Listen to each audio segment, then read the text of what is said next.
It's rare to run into this where a city or village will not allow you to run a French drain. If you're on a lake or a community that's predominantly on the lake, the worries are you're going to be trying to drain the lake out and running it to the storm drain, and the system's going to become overwhelmed with water. This was inland, far enough, and at an elevation to where there was no threat of draining the lake. So I'm out to help this homeowner. That's what I do. So I'm going to show you what we ended up doing just to satisfy the building department, because I believe every man has the right to protect his castle. And as you know, we're here to help the homeowners, whether you're a DIYer doing it yourself or whether you're hiring this out. This is what you can do so that you can rid yourself of, look at all that water, it's just crazy. This gentleman has a sump pump line over here that has to be ran out to that yard. That's just going to add to that.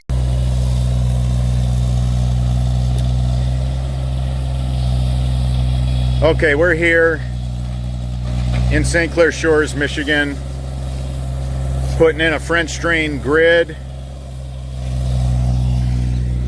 Also, this sump line used to run out the front of the house and it would ice up the sidewalk. So we changed that. We had to get bonded with St. Clair Shores Building Department, which is no big deal. We're starting to do a lot of work down here. So there is really old infrastructure 2 doors down. So we went across 2 yards. We had to get signatures. People had to sign off that we could cross their property and that there was going to be a pipe. We went with Schedule 40 because in St. Clair Shores, people are allowed to keep a boat on a trailer in their yard.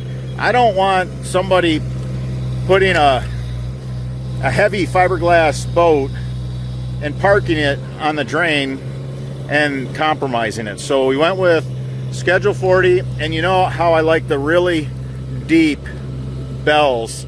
This is a great belled end here. I love this. It's crazy deep. I don't have to worry about that coming apart. It's going to catch all kinds of stress from the freeze and thaw. I'm not worried about that coming apart.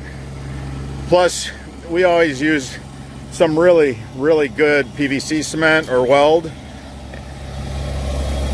Now, everybody around this gentleman filled their yard over the years. So that's how he inherited so much water.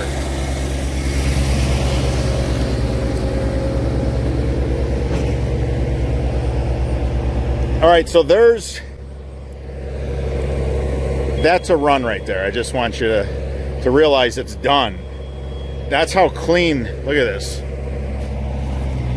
You can see where the sod was cut. That's how clean the guy's. It's amazing. It's just amazing.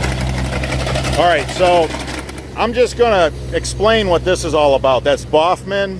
That's a few feet of solid. And I'm gonna tell you what we're doing and why we're doing it.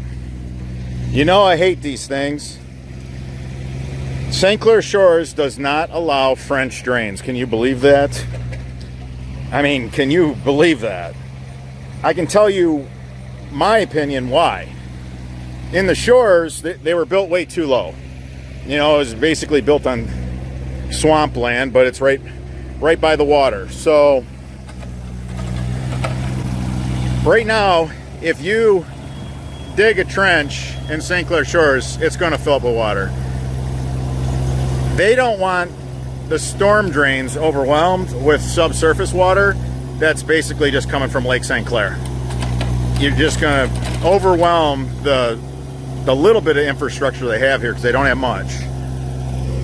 So the inspector came out and told us we couldn't put in a French drain. So we're just hooking solid pipe off of our Boffman high octane, and we're putting a dummy basin in just to let the inspector do what he's supposed to do. He can come back here, see that there's just some inlet basins. They allow what they call a rear yard drain.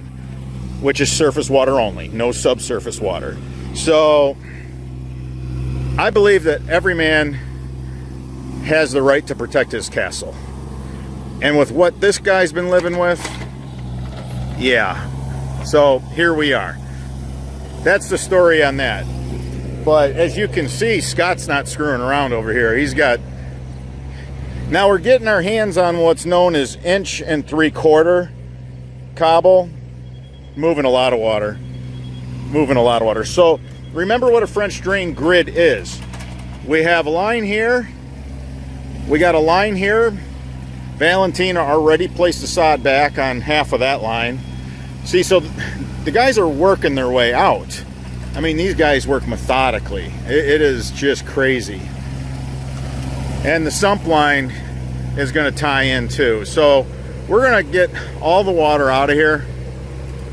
And this guy's going to get his backyard back. Even though the neighbors, they all brought in dirt. Look at the bottom of the fence right there. Look at this, how this goes. Isn't that crazy? I mean, there's dirt right to there. So, you know, there's this constant battle where everybody's bringing dirt in. And at some point, somebody's got to say, you know what?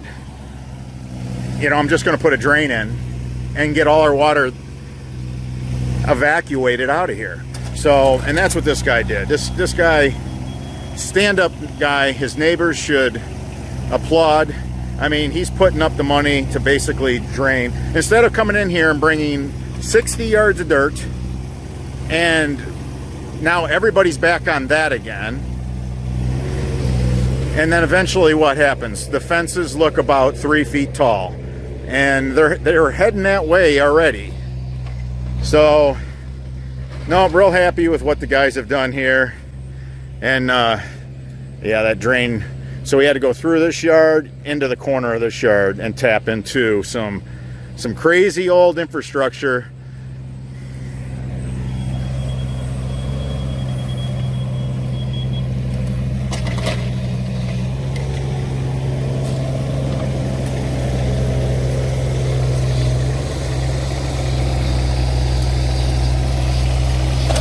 No French drains allowed.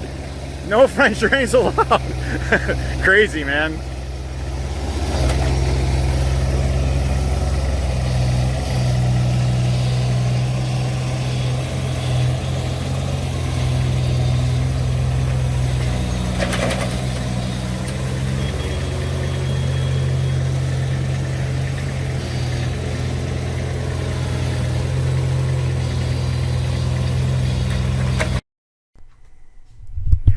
All right, guys. Until next time, let's all work hard to do it right the first time. We're going to keep it simple. You DIYers, stay tuned for more high octane.